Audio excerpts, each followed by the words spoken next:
I'm a feminist, but when I saw Michelle Dockery put that wig on, I realised that's the real reason I wanted to be a human rights barrister. As part of our partnership with Netflix, I have the incredible hosts of Media Storm, just freshly nominated for an ARIE Award. Don't mean to go on about it, but I can't help myself. Mathilda Mallinson and Helena Wadia joining me today. Morning, Deborah. Hello, Helena. Hello, Mathilda. Hello. Hello. Today, we're dissecting the brand spanking new series on Netflix. Everyone's talking about it, that came out on the 15th of April. It's called Anatomy of a Scandal. So think of us as your local book club, except you don't even have to read a book. You just have to binge a TV show. It's the best day ever. Now, before we get started, this episode contains whopping great spoilers. So please stop right now. Thank you very much. If you haven't watched the series, press pause and come back when you have. We'll be here waiting for you. Also, content warning. This series deals with sexual assault and the word rape will be used. So we just need to warn any listeners, if you haven't listened yet, but you're thinking, oh, I'll have a little sneaky listen first. This series and this conversation will involve those things. So listen to it when you're in a state to listen to it. It won't be graphic, but it will be there. So Helena and Mathilda, I'm a feminist, but I often think, do you know, instead of a comedian and podcaster, I should have been a barrister. I imagine myself as a human rights barrister, obviously, and I often imagine myself as a barrister. Now, my mother also thinks this, but when I watch shows like this, I realise the real reason I want to be a barrister is because I really want the wig and gown. Really? When Michelle Dockery put that wig on, It's powerful. It's powerful. You literally dressing up as the patriarchy. It's like yeah, drag. I am, but I feel like I'm owning that man's world. Like they said that women would never do this, and here I am being the best barrister in You would be a great Britain. barrister. I would definitely take you as my barrister.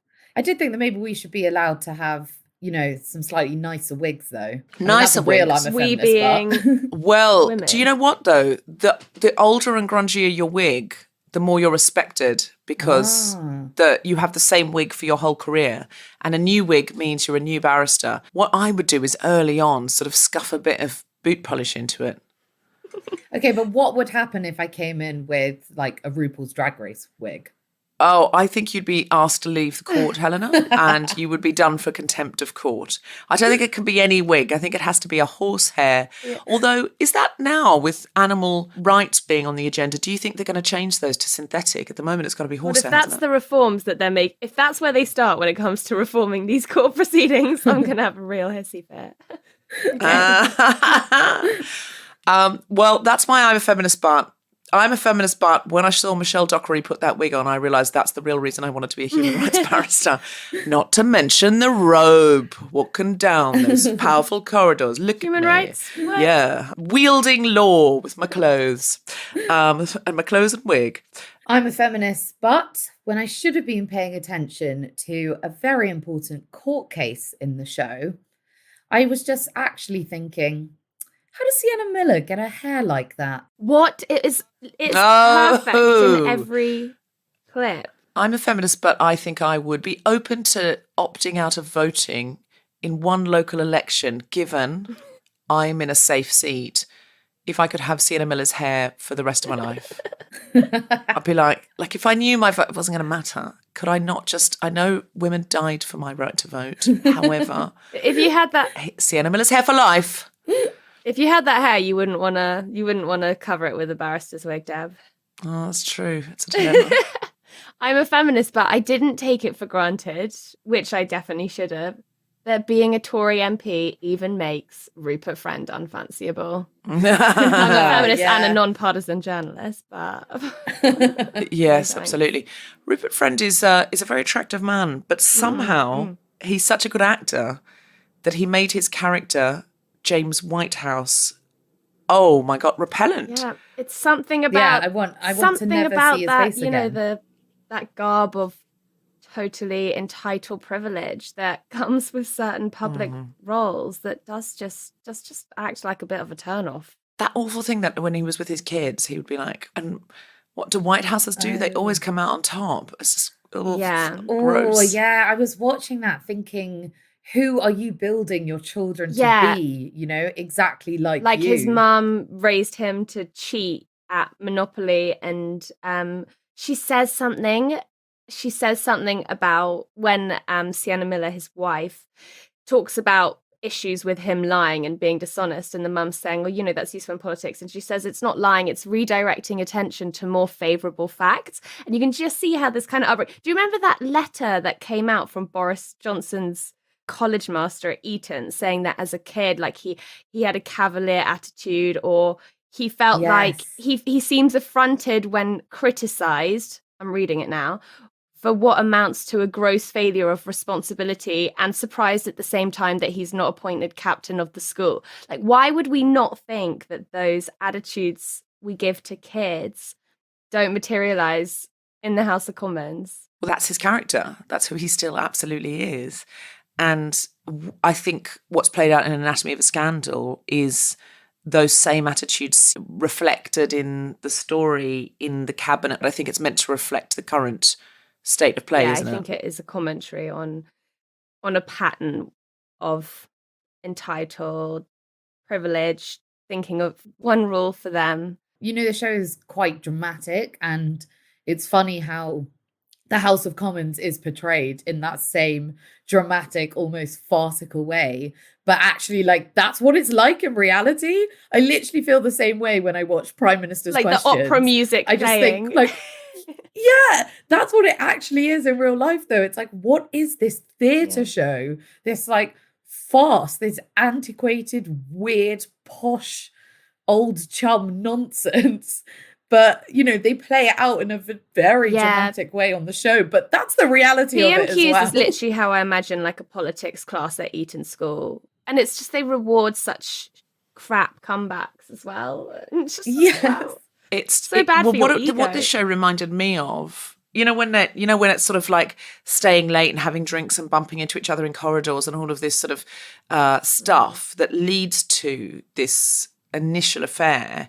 It really reminded me of, do you remember the night that the mace was stolen? You know, there's this big golden, I mean, it's so Harry Potter. It's like there's a big golden orb on a stick, and some young MP, I think protesting about Brexit or something, just stole the mace and ran out.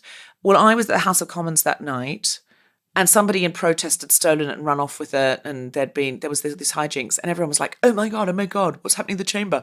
Everyone was running down the corridors to see the theatre, and it was like school, laughing about it and like being outraged, pearl clutching, but in a kind of enjoying way.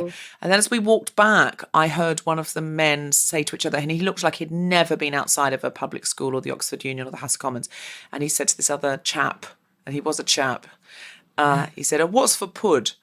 And he said, oh, I think it's plum pudding or something like that. It was really public school food as well. And I was like, wow. Like, there is a reason you are out of touch. You've never been anywhere but a room like here, a place like here, high ceilings, beautiful furniture. Everything's telling you you're surrounded by marble, statues, ancient portraits. Everything's telling you you're part of history and you're the kind of people that get to make the rules, influence, and you can make the rules in your favour. And you don't know anything about people who aren't like you. And that's how I felt about James Whitehouse. He and his Prime Minister buddy, the reason the Prime Minister always kept giving him favourable positions is he owed him one from uni because a crime had been committed there and there'd been cover-ups between the two of them, and therefore I always owe you, I'll always stand by you no matter what happens. I think, what was interesting in the dynamic between the Prime Minister and James Whitehouse in this show is it shows that back scratching, that what is seen by most people as corruption is framed in their minds as like honour and like standing by a mate when he's down. That's the height of morality. So they see that as actually like an act of honour. I think that was a pretty grim reading I got from the show. You know, keep it all in the family. That's all what they do. It's interesting as well because, you know, there was that scene where this kind of, after Sophie Whitehouse finds out that her husband has cheated, but before she finds out that there was a allegation of assault, this older kind of Tory type says to James and Sophie and says to Sophie's face, "Oh, boys will be boys." He says something like, "Oh, once okay, twice go away." And Oh, yes. Oh, and that's what else does he say? right. And and that was it. He looks at Sophie and he says, like, "Look, Sophie, the storm's past. It's but a school. It's over." But, it's not past for Sophie. It hasn't even started for Sophie. She hasn't even begun processing that her husband cheated on her, let alone that everyone knows. That's right. I'd forgotten about that. It's a really old MP. Yeah. And he says, my wife said to me, once okay, twice go Twice go away. So I only did it the once. I was just like, oh my God. And that's supposed to be reassuring. Yeah. Oh my God. That made me laugh. I think that boys will be boys alliance is what keeps so much of this kind of terrible behavior acceptable in the House of Commons and just acceptable for these kind of privileged people. Yes, it also reminded me of some people I knew at the Oxford Union, let's be honest. I was at Oxford with Matt Hancock. I didn't. Oh, I was wondering how long until Hancock's name was Oh, yeah. I thought this was... Because we cannot unsee, try as we might, we cannot unsee that footage or that photo Matt of Hancock. Him and Gina Colladangelo, was that her name? Yeah, getting it on in the House of Commons during a COVID lockdown. And that's the thing. It's not just, there's the affair and then there's the hypocrisy of people in power breaking laws that they are at the keel of and then expecting to get away with it. Yeah, and actually I thought a lot about Matt Hancock's wife, and you know how we see the political response to something like this isn't, oh God, how do we salvage the family? What's best for the wife, what's best for his kids at this time. It's how do we paper over this from a political perspective?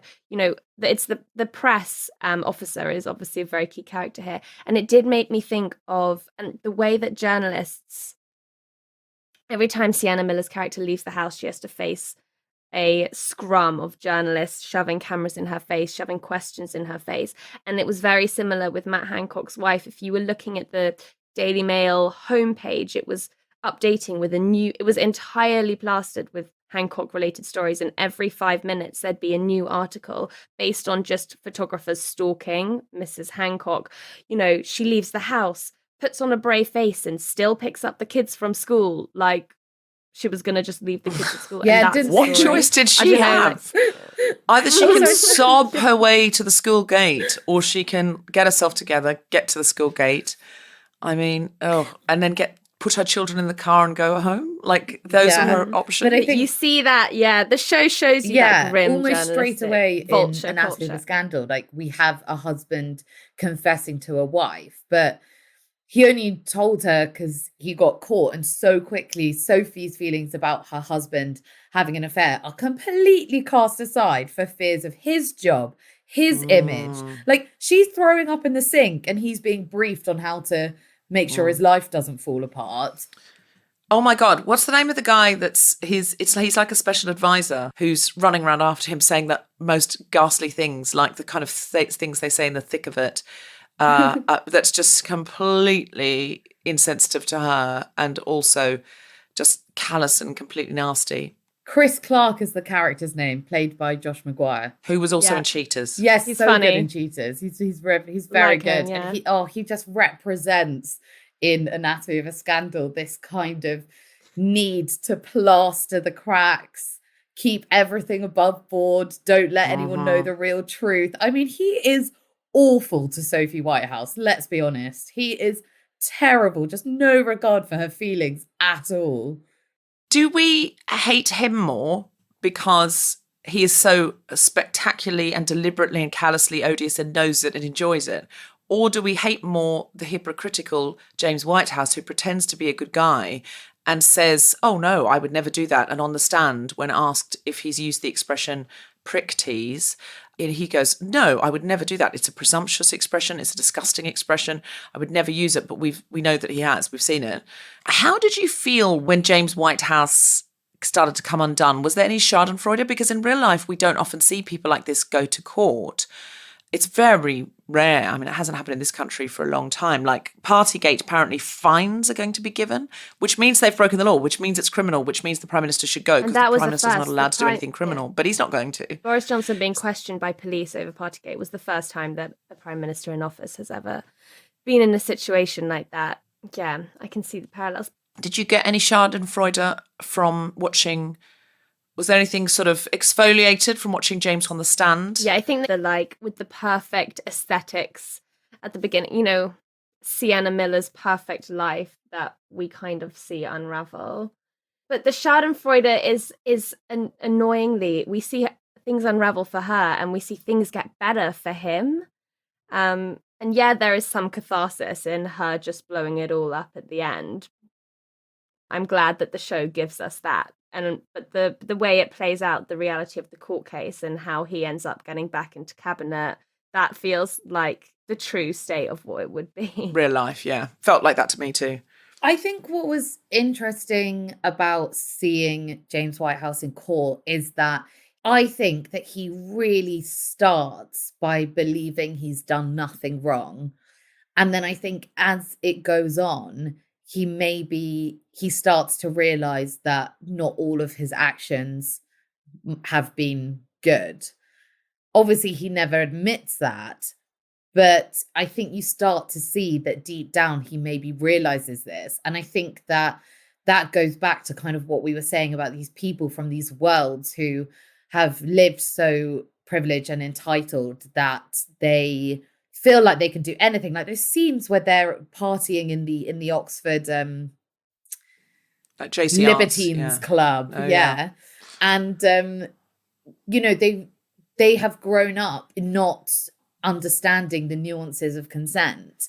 And I think not even the nuances, Helena. Or the basic the big broad strokes, the whole concept of the word no. We're not talking about any nuance here of I didn't read the signals, she froze. Yeah. Or, you know, we were both drunk. There was no nuance whatsoever. It was just he cold-bloodedly, absolutely 100% deliberately raped her. Yeah. And they weren't on a date. There was nothing. They were standing up. They were in a quad. She was a virgin. It was cold-blooded and it was horrible. And I don't know. It's interesting you thought that, Helena, that you thought he started to wake up and realise he was wrong. Did you think so, Tilda? That wasn't my reading, actually. My reading was that he was a cold-blooded rapist and that he didn't think he'd done anything wrong, not because he didn't realise that it was rape and he didn't understand consent, but because he genuinely feels entitled to women's bodies, like he feels entitled to power, and how he can't even deal with the Times calling him arrogant. It'll be interesting to see if the listeners have got any feedback as to what they thought. There's that bit where there's a scene which shows the young now Prime Minister and the young James Whitehouse in their uni days in Oxford in this Libertines Club where they're like pouring champagne away and they're generally acting very entitled and they're wrecking the room they're in. The young now Prime Minister, a waitress comes in and he grabs her breasts. You can see James looking at her and seeing that she's, you know, uncomfortable, distressed, shocked, upset, distressed. She's just been assaulted. But still dismissing it. But he is the only person that goes up to her. Then he didn't stop it happening. Yeah. Don't get me wrong. He offers her money. Yeah, that's the he said, so sorry. Yeah, he has a twinge of his conscience, but his moral response is to go and offer her a chunk of money, which to her is terrifying, and she just runs. And it just shows that maybe by his own set of morality, he's moral, but like, where are these morals being created? They're being created by those entitled parents who say you always come out on top, by those schools who make you think that, you know, you're the best cut, you're cut from the best cloth. And then that's what we see in the House of Commons when we have one rule for them. And that is materialising in policy. And that idea of anything can be bought. So this woman has not invited sex work. She's not a sex worker. But the idea is you can grab her, you can see she's distressed, you can pay her off, and anything can be bought. And that's that idea of, and that's all the backhanders, the kind of, contracts for people, the COVID payouts for, family members, things like that goes on. It's like anything can be bought, anything can be covered up. When I went to Oxford, I couldn't understand, because I was a bit older, I was in my 20s, and I couldn't understand how these young people who had previously, the year before, been in school uniform they'd be like, oh, I'm directing Così fan tutte at the Oxford Playhouse. And I was thinking, why do you think you could direct an opera when you literally have just left school? Like, where's this coming from? And I'm not saying they couldn't, and they were good, and, they'd had a lot of musical training. I'm not saying they were not good at the things they were doing. It was, where do you get the confidence, was fascinating to me. They were like, oh, I'm translating this classic from the Greek, and then we're going to put a performance on, and it's going to be like this, and everyone's going to be in, I don't know, fluorescent yellow leotards. And I was like, where are you getting this confidence at 18? And then one day, I used to have my tutorials at the top of what we used to call a phallic tower, where I used to go up. It was really House of Commons stuff. In my college, there was this tower, and it was a spiral staircase. You got all the way to the top, and there'd be my tutor in there, just be me and him, and we'd be sitting there. And I'd have to read my essay out, and he'd just listen, and then he would quiz me, I suppose, so that one can prepare oneself for the House of Commons. It's all set out for this, or to become a barrister or whatever. And one day I said something in reply, and he went, well, that's a very good point. Why was that not in your essay? And I said, well, none of the critics had said it, and I wasn't sure it was right. And he said, you are an Oxford scholar. Your opinions are as valid as any opinion in the world. Whoa. And I was like, so dangerous. Oh. So dangerous to be told I was like, that. oh, this is how they're all like this. Yeah. But it did change me. It did make me go, right, this is how you have to play this game. You have to go in with your opinions, and you have to deliver them in an arrogant fashion. And I've noticed that whenever I have to go into the House of Commons for something, I've been in with other people who've gone, oh my God, look at this place. And it makes you feel very small, like a cathedral is meant to make you feel the majesty of God. And you feel very tiny. And I always just think, oh, this is just like my college, just like the JCR. It's just like the Oxford Union. I never feel intimidated in those spaces. And it's because you've spent 3 years at Oxford abusing the furniture. It's because you've jumped out of windows like that. You've pulled people in when they've come in late and they're smashed, or JCR nights where everyone's ended up dancing on the tables or things like that. And JCR, if you don't know, that means junior common room. But even I don't even think to explain that, because everything's in code. It's that all code infiltrates. Like, that code is the rule by which the House of Commons runs. And so you make such a good point, Deborah, because anyone who enters that space and doesn't come from that background is immediately on a back footing, because that is foreign territory, foreign culture in which other people there feel really at home and real confident. And so anyone coming into politics from an underrepresented background is having to do so much more to get their voice heard in that debate and in that space. When we were talking about their own language and his image, James Whitehouse's image in Anatomy of a Scandal, it really struck me when James Whitehouse in some of the later episodes, possibly even the last episode, he says to Sophie, well, I told the core truth. And I feel like the core truth is their language. Oof. I feel like they're like, tell the core truth. And then all the details around it, you can lie. You can Every pretend. detail can be a lie because there's some core truth that exactly. you know, but then they don't have that information. So what you need to say is, the core truth is this. Here's all the details that might make you think it's not the core truth, but it is. And then they can decide, because they've got the same cards as you. What they do is they hold all the cards back and they only show you their core truth card, which isn't the core truth. It's not a truth at all. It's nothing like a truth. But to them, in their minds, they've justified it. Listen, guys, I'm really worried this is not passing the Bechdel test, because we are obsessed with these male characters because we hate them.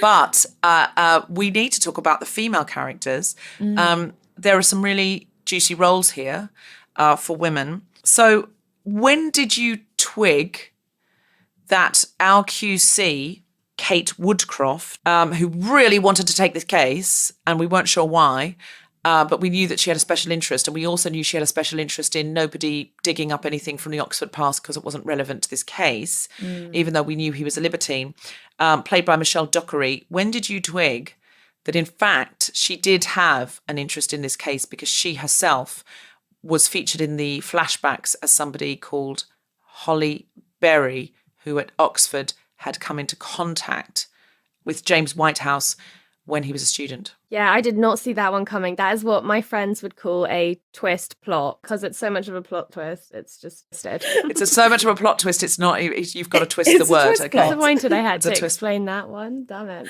Excellent. Poor delivery. I mean, I thought that's what you meant, but thought I'd check. We are talking about the core truth after all. I saw it coming only just before I went, hold on a Yes. minute.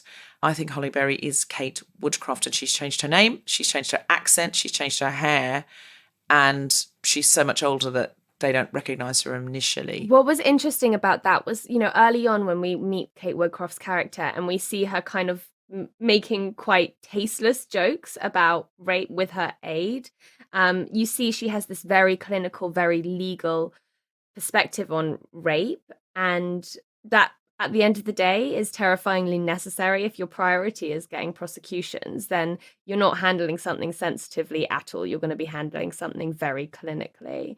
And then to discover that she did have such high personal stakes. As feminists and journalists who, on Media Storm, you've done a whole episode on convictions, and it's very unlikely that if you go to court with a rape case that you'll win, unless you are in fact the accused. It made me And then think you a have a lot very high about chance of like winning. meeting, for one of our Media Storm episodes, we did cover this rape justice, and I went into the Crown Prosecution Service and I met Siobhan Blake, who's the lead prosecutor for rape, and also the civil servants working with the Crown Prosecution Service.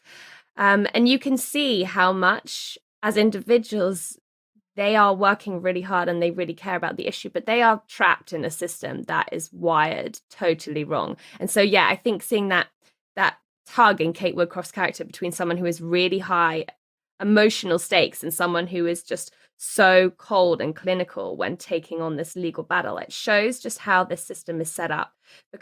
And the show does well, I think, to demonstrate the barriers a case faces, a rape case, which by nature is very likely to hang on to testimonies, and yet you have to persuade a jury. And also the legal standard of consent. I like that the show demonstrated you don't just have to demonstrate to a jury as a prosecution lawyer that the victim did not consent. You have to demonstrate that the accused could not have reasonably believed that the victim consented. And that is such an obscenely high standard that the reality is like the vast majority of rapists walk free. And Helena, you had this rant, about how something the media needs to do better, and maybe what the show does well, is to demonstrate that being acquitted of rape is not the same as being found innocent. Like statistically, that cannot be the case. And yet the victim then leaves looking like a liar when the likelihood is that people are not lying about these things.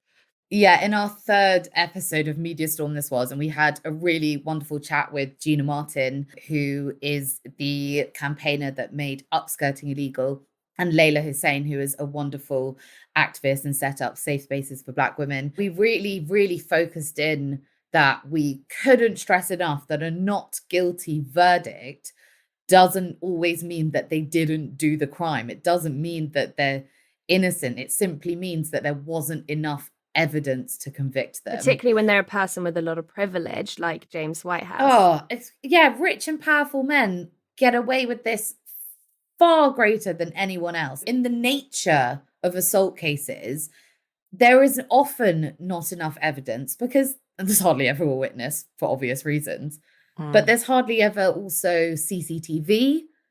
Or even like in this case, there was bruising and ripped underwear and things like that. And he just said, well, that's how she liked it. Unsubstantial underwear. He said, she had a habit of wearing unsubstantial underwear, which shows that when evidence does emerge, it's generally looked at as an investigation into the victim and the victim's character, and all these myths and stereotypes about, she was asking for it, that the mainstream media is so guilty in circulating, even though like the court is trying to educate juries about these things, like they still seep into public mindset and they can still be weaponized very powerfully in court. It's like the closing statement of the defense lawyer, who's played by Josette Simon, who I thought was great. She said to the jury, "Why rape a woman who is willing to have sex with you?" Which just shows the ways that we are taught to view this crime. It's not always about sexual gratification. It's about power. It's about humiliation.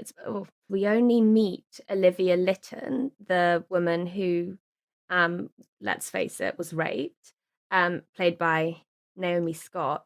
We only meet her in this context of her trying to say what's happened to her, which is how the public in a case like this would encounter her. And it's so hard for her to fight her case. Like, so much of the labor is on the victims to hold to account untouchable men for horrific things they're doing. And that's just, they need more help. And honestly, the anger that you, I think, see coming through Kate, when we're talking about, at first, she's doing this very legally, and then obviously when we realize her personal stakes, the anger and the frustration, I felt that really hard. I feel that all the time when I think about these horrifying low conviction rates and that the whole system needs an overhaul for victims. And what did you think about Kate? She's sleeping with someone else's husband. She does a really, not just unethical and illegal thing by taking on a case in which she has an extremely personal stake. She didn't seem to be in the greatest position herself. Yeah, all the characters are flawed, and I do think that's important. I mean, the same with Sienna Miller's character. She's in so many ways reflects the same privilege and entitlement of her husband. When he is acquitted and he's apologizing to her, he's apologizing to her about how he said that he loved Olivia Lytton in court. He was like, I was just saying that for strategy. I didn't love her. She didn't mean anything to me, but I just had to say that for strategy.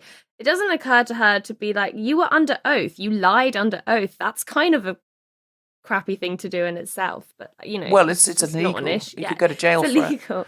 Yeah, that's not an issue to her. Yeah, so all our characters are flawed, but it's not realistic to have squeaky clean goodies versus horrific baddies. Okay, so Helena and Mathilda, how does this series, do you think, reflect on the state of mainstream media and the law? And do you have any hope for change? Well, we spoke a little bit about the role of the journalist, didn't we? The role of the media, especially in cases like this. The scrum, the media. Have you ever been in a media scrum like that, Mathilda? Oh, I've actually managed to avoid those at most times. You have, haven't you? And you're so small. Oh, don't. I have experienced being shoved out of the way by big men. And I'm like, look, I know I'm 5'1", I know I'm a woman, but I got to get my camera in here as well. It's quite something. But I think I haven't done it in as high profile a case as this one in Anatomy of a Scandal. But I did find it interesting that they would often ask Sophie the questions, as we mentioned before, and I do think that state of mainstream media needs to change.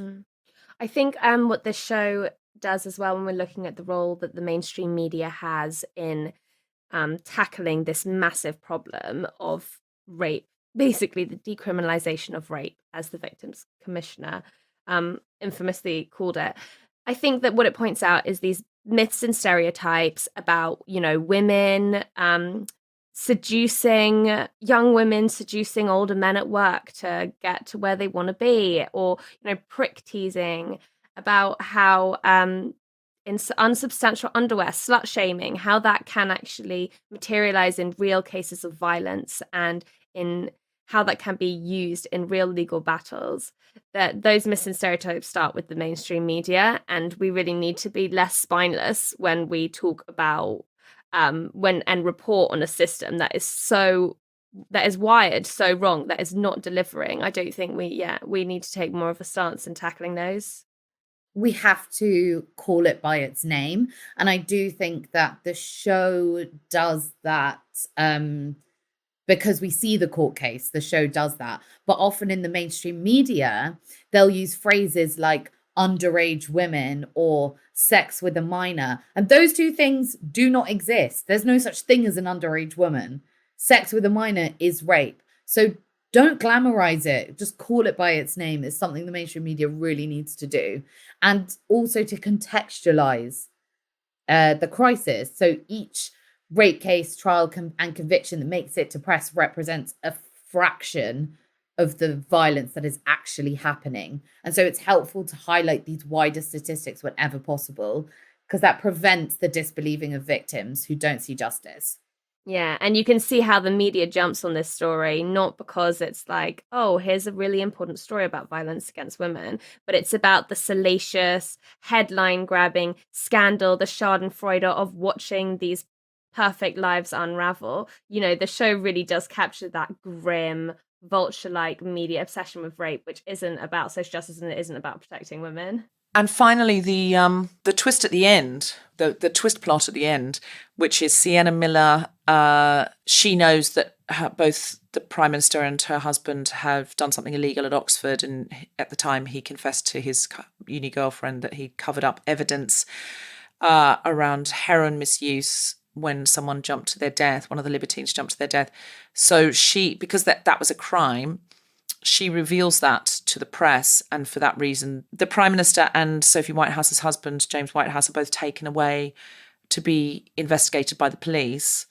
How hopeful are you that a conviction will occur there? Because I'll be honest with you, it looked like, wow, you know, and yes, she scandalised them and damaged their reputation, but let us be incredibly honest, I don't think they're going down for that because it's so old. There's not going to be any evidence. It's just her word. I think it's kind of the show to end it there, to give us that catharsis, but if they played it out, they know realistically they'd have to let ARL. Yeah. The fact that this show has kind of come out when our own Prime Minister is being investigated by the police and nothing's happened and he's still in office. When I saw that, I thought, oh, well, they're going to get away with it, aren't they? And this book must have been written a long time before then, and this show must have been in the can before. Yeah, it Partygate. feels painfully Absolutely. topical. It feels painfully topical for so many reasons. It's like the writers could see into the future, and it's painfully zeitgeisty, and we wish it weren't. We wish it were fantasy. Well, it's like sci-fi. In fact, it's just our lives. I know it was a cathartic moment just seeing them in a police car, but it did strike me, you know, it's like, they're not handcuffs or anything. They're just being taken in for some questions, and the also, evidence is going to be so old. Also, we know what happens when politicians get caught out taking Class A drugs in their youth. They were just experimenting, and that's how they know that these drugs are really bad, and they can crack down and throw all these less fortunate people in prison about it. So we know how that story goes. Listen to the Media Storm episode on drugs, little plug there. Yeah. And let's be honest, the judge is on their case, if it does go to court, is going to be someone who probably went to Oxford with them, or was at the same college or the same school, or, boys were boys, pretty jolly good chap. We all got ourselves into scrapes when we were younger. Doesn't mean we can't run the country now. We hope things are going to change in real life, but I feel we're going to have to make them change. They're not going to change on their own because they haven't yet. So let me say again, Helena and Mathilda, congratulations on the ARIA nomination. Thank you. For your podcast. Only season 1 and you're already nommed, so fingers crossed for a win. I mean, you're up against like Woman's Hour and like behemoths. Is that a mistake? Behemoths of the industry. So pick a great frock for the awards ceremony and get as many pics as you can on the red carpet. And who knows, maybe you'll come home with a trophy. We look forward to more nominations, and we look forward to deconstructing more Netflix series from a guilty angle as well as a feminist one. Thank you so much. We hope you enjoyed Anatomy of a Scandal and our deconstruction of it. And we will see you next time. Goodbye. Goodbye. Bye.